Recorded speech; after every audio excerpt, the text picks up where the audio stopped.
വർഷാവർഷം ഇത് പതിവാണ്.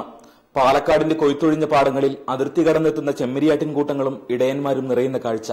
ആട്ടിൻവളവും മണ്ണിന് ഇളക്കവും ലഭിക്കുമെന്നതിനാൽ പാലക്കാട്ടെ കർഷകരും സന്തോഷത്തോടെയാണ് ആട്ടിൻപറ്റങ്ങളെ സ്വാഗതം ചെയ്യുക. ഉടുമൽപേട്ട്, തെങ്കാശി, കോയമ്പത്തൂർ, പൊള്ളാച്ചി എന്നിവിടങ്ങളിൽ നിന്നും ആട്ടിടയന്മാർ 1,00,000-ലേറെ ആടുകളെയാണ് ജനുവരി മുതൽ മെയ് മാസം വരെയുള്ള കാലയളവിൽ കൊണ്ടുവരിക. എന്നാൽ വരൾച്ചയിൽ കരിഞ്ഞുപോയ പാടങ്ങളിൽ ഇക്കുറിയെത്തിയ ചെമ്മരിയാട്ടൻ പറ്റങ്ങൾ മേച്ചിൽക്കാലം തികയ്ക്കാൻ കാത്തുനിൽക്കാതെ മടങ്ങുകയാണ്.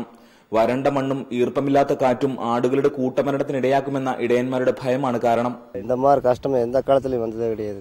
மழை இல்லாத காரணம் தான். மழை இருந்தால் எல்லாம் இப்போ பஞ்சை விளையும், நல்லா கொஞ்சம் சூடு குறைவாகுங்க. ഉടുമൽപേട്ടിൽ നിന്നും 3000-ഓളം ആടുകളുമായി എത്തിയ ആദ്യ സംഘത്തിന് 8 ആടുകളെയാണ് ഇക്കഴിഞ്ഞ ദിവസങ്ങളിൽ നഷ്ടപ്പെട്ടത്. നിർജ്ജലീകരണം സംഭവിച്ചും പൊടിക്കാറ്റ് ശ്വാസകോശത്തിൽ കുടുങ്ങിയുമാണ് ഇവ ചത്തത്. വരണ്ട കാറ്റിൽ പുൽക്കാടുകൾക്ക് തീപിടിക്കുന്നതിനാൽ ആട്ടിൻകൂട്ടം ചിതറുന്നതും സാധാരണമാണ്. കനത്ത നഷ്ടം ഭയന്ന് മേച്ചിൽക്കാലം തികയ്ക്കാതെ എത്രയും വേഗം അതിർത്തി കടത്തി ആടുകളെ തിരികെ കൊണ്ടുപോകാനാണ് ഇപ്പോൾ ഇടയന്മാരുടെ തീരുമാനം. പാലക്കാടിന്റെ വരൾച്ചാ കാലത്തേക്കാൾ 100 ഇരട്ടി മെച്ചമാണ് തമിഴ്നാടിന്റെ പുൽമേടുകളെന്നുകൂടി പറഞ്ഞാണ് ഇടയന്മാർ മടങ്ങാൻ ഒരുങ്ങുന്നത്. കൊയ്ത്തൊഴിഞ്ഞ പാലക്കാടൻ പാടങ്ങൾ തേടി ആണ്ടോടാണ്ട് വിരുന്നെത്താറുണ്ട് ഈ ചെമ്മരിയാട്ടിൻ കൂട്ടങ്ങൾ.